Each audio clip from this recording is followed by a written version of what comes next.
Bisnismu terkendala di ongkir? Gimana kalau ongkir 9.000 per kilogram se-Jawa? Iya benar, se-Jawa. Gratis sewa gudang, biaya packing hanya 2.000 per kirim. Yuk, bergabung ke Guyub. Guyub, saluran distribusi online.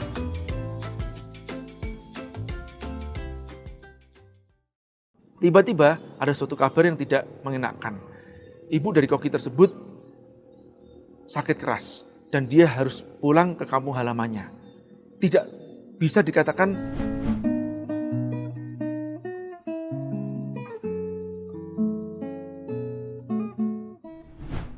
suatu saat pada saat kelas mentoring ada seseorang yang bertanya kepada saya, "Mas Ji, saya punya rumah makan.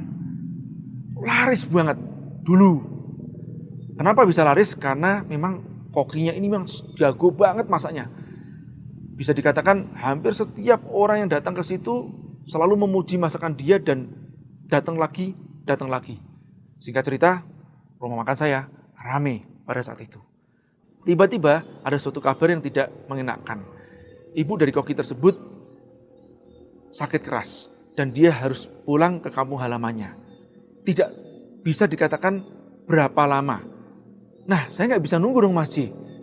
Saya mau nggak mau harus mencari koki yang baru. Dan belum sempat terjadi transformasi resep dari koki lama ke koki yang baru. Apa hasilnya? Masakan dari koki yang baru ini tidak seenak koki yang lama. Lambat laun, rumah makan saya jadi sepi. Para pelanggan-pelanggan yang lama datang kembali ke situ jadi kecewa. Loh, ini kok masakannya kok berbeda nih, kok berubah nih. Sudahlah, saya jadi hopeless. Tapi nggak berapa lama kemudian, alhamdulillah, sang ibu sudah sembuh sehat kembali. Dan kemudian si koki lama kembali lagi ke tempat saya. Hanya saja Mas Ji, pada saat koki lama sudah balik lagi, tetap orang berpikir bahwa masakan di tempat saya sudah terlanjur tidak enak. Terus apa yang harus saya lakukan? Sebetulnya masalah ini adalah masalah yang sangat simpel, tapi dibuat susah oleh kerumitan pola pikir kita. Saya mengatakan seperti gini aja, gampang. Gini aja, kamu buat baliho yang gede banget. Kalau spotmu di pinggir jalan atau cari spot yang di pinggir jalan, publikasikan tentang hal itu. Koki lama sudah balik lagi loh. Selesai, cuman itu aja. Nggak usah pakai repot-repot. Sebetulnya solusinya sangat simpel banget kan. Tapi kenapa kok bisa sangat serumit itu? Saya ambil contoh kasus yang lain. Kasus yang kedua, ada seseorang yang membuka 2 outlet franchise. Yang satu rame banget, yang satu sepi banget. Padahal sebetulnya franchise-nya franchise yang sama. Nah ini seringkali juga para franchisor itu tidak mempedulikan atau tidak mengerti mungkin ya keilmuan cara pemilihan lokasi yang tepat. Sehingga pada saat sudah terjadi lokasi itu ternyata tidak pas, mereka tidak bisa berkata apa-apa. Oke, baik. Apa yang saya lakukan? Nomor 1, saya survei lokasi tersebut. Biasanya saya melakukan foto 20 meter di sebelah kanan, 20 meter di sebelah kiri, atau istilahnya satu jalur 20 meter sebelumnya dan 20 meter dari arah yang berlawanan. Kenapa saya mengatakan 20 meter? Ini sebetulnya adalah jarak pandang. Bisa juga difoto dari 50 meter. Nah, kira-kira dari situ terlihatkah spot tersebut? Oh, ternyata tidak terlihat. Kenapa tidak terlihat? Karena terhalang oleh pepohonan. Nah, apa yang dilakukan? Oh, ternyata lokasi tersebut sebetulnya ada bagusnya. Bagusnya apa? Lokasi tersebut berada di daerah SPBU. Jalur semutnya ini ada 2 arah. Tapi pada saat sore hari biasanya sangat ramai dan tidak memungkinkan untuk memotong jalan dari arah yang sebaliknya. Padahal dari arah yang sebaliknya itu justru malah tempat makan itu terlihat. Tapi dari arah yang searah justru malah tidak terlihat karena hooknya hook mati alias 90 derajat langsung nikung. Nah, terus bagaimana cara kita membuat traffic di tempat yang spot yang salah ini? Kita mengandalkan spot yang masuk ke dalam SPBU tersebut. Pada saat masuk ke dalam SPBU tersebut, orang mulai mengisi bahan bakar.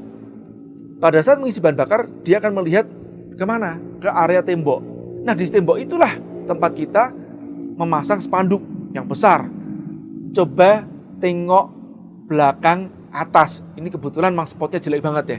sudah di belakang atas lagi, sudah nikung ke atas lagi kan, nggak mungkin kita nengok begini, pengen kan. Jadi dibuat aja di situ. Coba tengok belakang atas, ada apa di sana? Nah, kemudian di situ dijawab, ada anu di sini. Itu yang harus dilakukan. Tidak selesai sampai di situ. Kita bisa mengungkit konversi dengan memberikan voucher setiap mungkin pembelian bahan bakar Rp100.000. Ditambahkan voucher senilai Rp20.000. Kan harga makanannya mungkin katakanlah sekitar 20-25 ribu. Nah, kita bisa memberikan spot. Setidaknya mereka mau menyicipi makanan atau menu kita. Dari situlah terjadinya konversi. Jadi sebetulnya yang disebut namanya konversi, sebetulnya tidak harus dalam bentuk mereka itu membeli produk kita. Setidaknya mereka mau nyicipin produk kita, itu sudah bisa dikatakan konversi. Apa pelajaran yang kita bisa petik? Kadang-kadang suatu permasalahan yang rumit itu sebetulnya kerumitan dari otak kita berpikir. Kalau kita berpikir sangat sederhana, atau berpikir dari sudut pandang si konsumen atau calon konsumen ini, kita dapat menyelesaikan masalah-masalah kita dengan lebih mudah dan lebih murah. Semoga bermanfaat. Setelah trafficnya sudah masuk terus gitu, apa yang terjadi? Tiba-tiba nih, sebentar ya.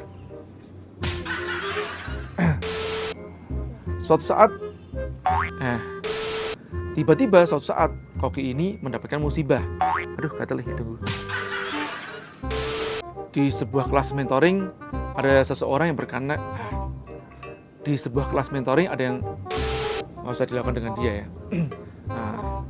Dilakukan dengan dianya, dihapus saja. Mungkin bisa menyicipi makanan sambil juga apa yang harus saya lakukan? Saya bingung. Jadi sepi lagi. Salah nih. Ya. Terusnya dipotong. Ruko itu paling pojoknya, tapi di pojok kita